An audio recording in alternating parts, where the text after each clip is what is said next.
حضرت یونس علیہ السلام کو اللہ تبارک و تعالی نے نبی بنا کے بھیجا ایک قوم کی طرف، حضرت یونس کی قوم تھی۔ حضرت یونس علیہ السلام نے انہیں اللہ کی توحید کی طرف بلایا، بہت دعوت دی، لیکن وہ لوگ ایک بندہ بھی قبول نہیں کیا دعوت توحید کو۔ حضرت یونس علیہ السلام کو بہت ناراضگی ہوئی، بہت غمزدہ ہوئے، اور ایک دن ہوا یہ کہ انہوں نے کیا کیا، اس قوم اور بستی کو چھوڑ کے نکل گئے، بلا بلا کے تھک کے۔ یہ قوم اب بدلنے والی نہیں۔ حالانکہ نبی کا معاملہ یوں ہوتا ہے کہ جب وہ کسی جگہ سے ہجرت کرتا ہے تو اسی وقت کرتا ہے جب رب حکم دیتا ہے، اس سے پہلے وہ ہجرت نہیں کرتا۔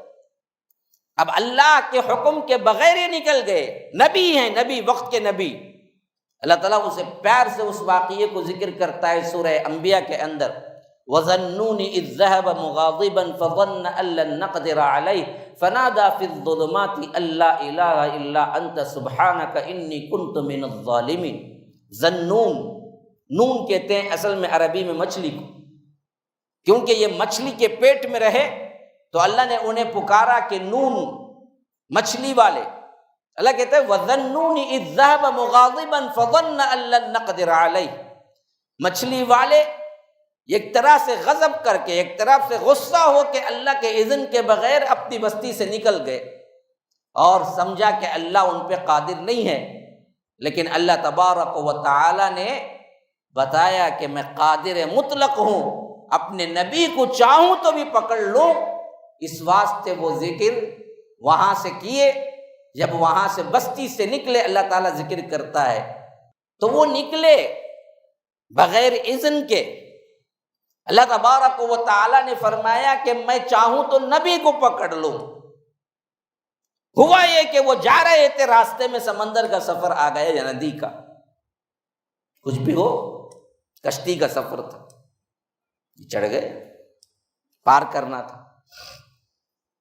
لیکن اچانک کشتی ڈرائیور جو ہوتا ہے نا، اسے کیا کہتے معلوم ہے؟ کیا کہتے اسے؟ ملاح بولتے۔ ہم کو کیا معلوم، نہ اردو برابر، نہ انگلش برابر، نہ تیلگو برابر، ایک زبان بھی آتی نہیں صحیح، سب ملا کے بات کرتے، مکسچر زبان بات کرتے ہیں، ہم کو پتہ ہی نہیں کس کو کیا بولتے۔ اللہ رحم کرے۔ اسی واسطے ہم کیا ہیں، زبان سمجھتے ہی نہیں صحیح طور پر، اس واسطے ہمیں کلام پاک کے اندر چاشنی بھی نہیں آتی۔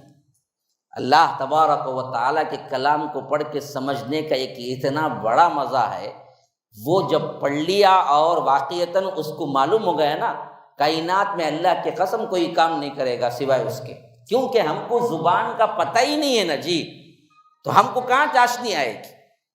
جو ہوتا ہے، جس طرح ہم کہتے ہیں کہ فلائٹ کو ڈرائیو کرنے والے کو پائلٹ، ہوائی جہاز کے لیے، ویسے ہی کیا ہے، خاص طور پر کشتی کو جو چلاتا ہے اسے کہتے ہیں ملاح۔ یہ ملاح جو طرح اس نے اعلان کیا کہ بھائی کشتی اصل میں بوجھ سے دوبھر ہو گئی ہے، آدمی کا اضافہ اتنا ہے کہ کم از کم ایک آدمی کو تو پھینکنا پڑے گا۔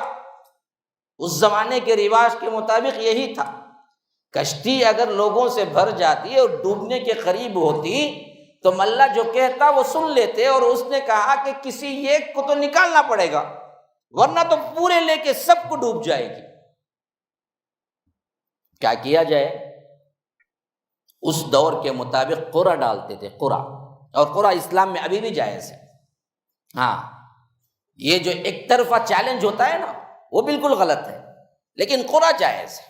قرع اندازی سے آپ کوئی بات ڈیسائیڈ کر سکتے ہیں، جیسے حضرت محمد الرسول اللہ صلی اللہ علیہ وسلم بیویوں کو سفر پہ لے جاتے، کبھی کبھی قرع ڈال لیتے تھے کہ اس سفر میں کون سی بیوی میرے ساتھ ہونی ہے، اور وہ قرع ڈالتے تھے تو کس کا نام نکل آتا اس کو لے جاتے تھے۔ قرع ابھی بھی جائز ہے۔ مثلا آپ کے پاس کیا ہے، انعام 4-5 ہیں، افراد بہت ہیں، بہت سے بچے ہیں جنہوں نے پارٹیسپیٹ کیا یا کوئی بھی کام میں حصہ لیا یا کوئی بھی کانٹیکس آپ نے رکھا۔ اب کسی نے فرسٹ پرائز یا سیکنڈ یا انعام تو آپ قرہ ڈال سکتے ہیں کہ بھائی سب کے نام ڈالو اور کوئی ایک نام اس میں سے انتخاب کرو، جس کا نام آیا اسے دے دو۔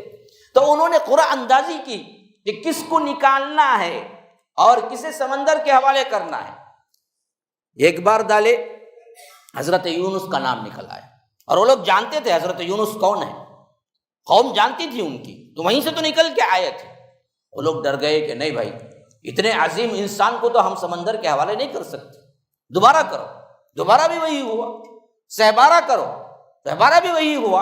اب آخر کار مجبور ہو گئے کہ 3 مرتبہ بھی قرہ میں حضرت یونس کا نام نکل آیا، تو انہوں نے کہا کہ ہم مجبور ہیں، کیا کریں؟ انہوں نے اٹھا کے سمندر کے حوالے پھینک دیا۔ ادھر سمندر کے حوالے پھینکا، ادھر اللہ نے مچھلی کو حکم دیا، اور وہ مچھلی بھی بہت بڑی مچھلی تھی۔ ہاں، یوں سمجھو کہ کوئی انسان کو نگل کے ایسے ہی بٹھا سکتی تھی، تو بتا نہیں کہ وہ ویل مچھلی وغیرہ کوئی تھی، جسے اللہ نے حکم دیا کہ دیکھو میرا بندہ یونس آ رہا ہے، اس کو کھانا حرام ہے تجھ پر، کھانے کے لیے نہیں، حفاظت کے لیے لے کے رکھ لینا۔ فَالْتَقَمَهُ الْحُوتُ وَهُوَ مُلِيمٌ۔ ہاں، مچھلی آئی اور نگل لی، کھانے کے لیے نہیں، سیو کرنے کے لیے۔ مچھلی کے پیٹ میں نہ رہتے تو پھر تو کیا ہے، اور مچھلیاں کھا لیتی، یا سمندر کے جو دوسرے جانور کھا لیتے۔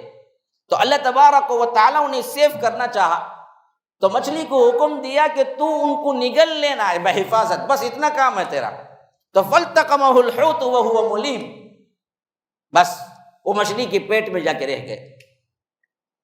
اب مچھلی کے پیٹ میں ادھر تو نبی ہیں، اور ادھر امت یونس نے دیکھا کہ حضرت یونس نے جو کچھ بھی کہا، نشانیاں عذاب کی، وہ منڈلاتے آ رہے ہیں ایک ایک کر کے۔ جو نشانیاں انہوں نے کہا کہ دیکھو اگر تم میری بات نہ مانو گے تو ایک دن اللہ کا عذاب آئے گا، اور وہ عذاب میں تم گرفتار ہوگے، اور عذاب کی شروعات ایسے ہوگی۔ تو انہوں نے دیکھا کہ ویسے ہی ہو رہا ہے۔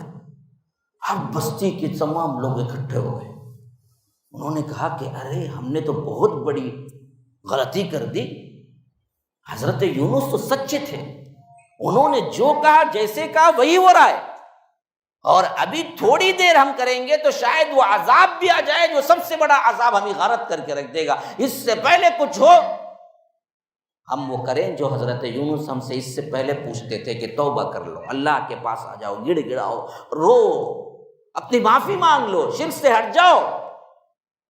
اب یہ بھاگے دوڑے لگے۔ حضرت امام ابن کثیر رحمہ اللہ اپنی تفسیر ابن کثیر میں لکھتے ہیں کہ انہوں نے کیا کیا کہ اعلان کیا کہ بھائی جو کچھ بھی ہے کام دھام سب چھوڑو، فلاں میدان میں جمع ہو جاؤ۔ عورتیں، بچے، بوڑھے، ہر قسم کے لوگ میدان میں جمع ہونا شروع ہو گئے، حتیٰ کہ ان لوگوں نے اللہ کے رحم کی بھیک مانگنے کے لیے اپنے جانوروں کو بھی لے آئے ساتھ میں۔ اب جب میدان میں جمع ہو گئے، سب کے سب بچے ہیں، بوڑھے ہیں، عورتیں ہیں، مرد ہیں اور جانور ہیں، جانور کے بچے ہیں، سب مل کے رو رہے ہیں کہ اے اللہ وہ عذاب نہ لا جو حضرت یونس نے دھمکی دی تھی ہمارے لیے، اے اللہ وہ عذاب کو تو ٹال دے، اے اللہ ہمیں حفاظت کر دے۔